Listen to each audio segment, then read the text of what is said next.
মাননীয় প্রধানমন্ত্রী জনাব তারেক রহমান অত্যন্ত ব্যস্ত সময় পার করছেন আমি যে বাংলাদেশকে কিভাবে এগিয়ে নিয়ে যাওয়া যায়। এটা যদি 100% হয়ে যায় তাহলে কিন্তু আমরা টাকাও বরাদ্দ বেশি আসবে, আমাদের সদস্য সংখ্যাও বাড়বে, আপনাদেরও টাকার পরিমাণ বাড়বে।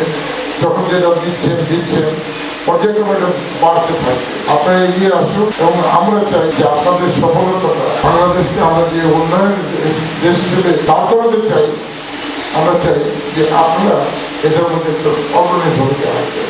আমরা আপনাদেরকে থেকে ঋণ দিচ্ছি, আপনারা এটা কোনো একটা কাজে লাগাবেন সেটা বলে দিচ্ছে। কিছু কিছু সদস্যের ক্ষেত্রে দেখা যাচ্ছে এই টাকাটা নিয়ে আপনারা যে কাজের জন্য দিচ্ছেন সে কাজে ব্যয় করছেন না। যখন এটা আপনার রিকভারি অর্থাৎ আপনি যখন কিস্তি দিবেন বা পরিশোধ করবেন তখন আর আপনার আয়ের পথ খুঁজে পাচ্ছেন। মাননীয় প্রধানমন্ত্রী জনাব তারেক রহমান ক্ষমতা পাওয়ার পর থেকেই অত্যন্ত ব্যস্ত সময় পার করছেন আমি যে বাংলাদেশকে কিভাবে এগিয়ে নিয়ে যাওয়া যায়। এবং এই কৃষি প্রধান দেশ, কৃষকগুলোকেই সরকারকে উনি অগ্রাধিকার দিয়ে এগিয়ে নেওয়ার জন্য আমাদেরকে নির্দেশ দিয়েছে এবং সকল স্তরেই এই নির্দেশনা এসেছে। আর একটি বড় অংশ আপনারা যারা এই বিআরটিভি থেকে আপনারা স্বল্প সুদে কিছু ঋণ নেন, নিয়ে বাড়িতে যার যার সামর্থ্য অনুযায়ী নিজের ভাগ্য উন্নয়নের জন্য কাজ করে থাকেন। কিছু কিছু কালচার আছে, যেমন আমরা বর্তমান অবস্থা যতটুকু দেখেছি আমার মনে হলো যেটা অনেকটাই সন্তোষজনক। যেহেতু 90% উপরে ঋণের টাকা আপনারা ফেরত দেন, এই কালচারটা আরো একটু বাড়িয়ে যান। এটা যদি 100% হয়ে যায় তাহলে কিন্তু আমরা টাকাও বরাদ্দ বেশি আসবে, আমাদের সদস্য সংখ্যাও বাড়বে, আপনাদেরও টাকার পরিমাণ বাড়বে। যখন যেটা দিচ্ছেন পর্যায়ক্রমে এটা বাড়তে থাকবে। সুবিধা কিন্তু আমাদের সকল দিতে হবে।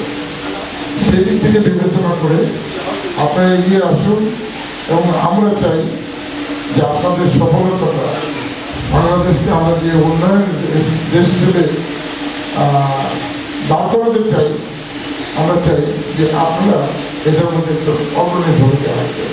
আমরা আপনাদেরকে থেকে ঋণ দিচ্ছি, আপনারা এটা কোনো একটা কাজে লাগাবেন সেটা বলে দিচ্ছে।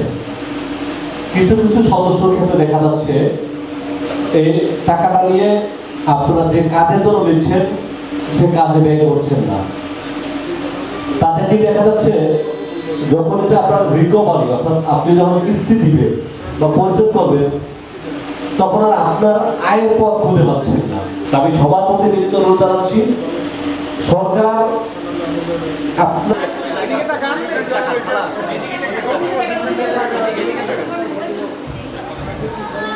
আপনাদের মাধ্যমে উন্নয়নটাকে সেই গ্রাম থেকে গ্রামান্তরে সরিয়ে দিচ্ছে। আমরা হয়তো আপনার কত টাকা দরকার সেই টাকাটা দিতে পারছি না, কিন্তু আমাদের সরকারের পক্ষ থেকে একটা অংশ আপনাদের দিচ্ছি যে আপনি আপনার কিছু জমানো টাকা এটার সাথে যোগ করে স্বাবলম্বী হন। দারিদ্র্যপীড়িত যে দেশ, সে দেশ থেকে আমরা উত্তরণ চাচ্ছি। সে উত্তরণে সবার সহযোগিতা লাগবে, সে প্রত্যাশা আমরা করছি। আমরা আমার দেশকে ভালোবাসি, আমার যে কোনো কিছুর আগে, যেমন এখানে বলা আছে সবার আগে বাংলাদেশ, আমরা সবার আগে বাংলাদেশটাকে রাখতে চাচ্ছি।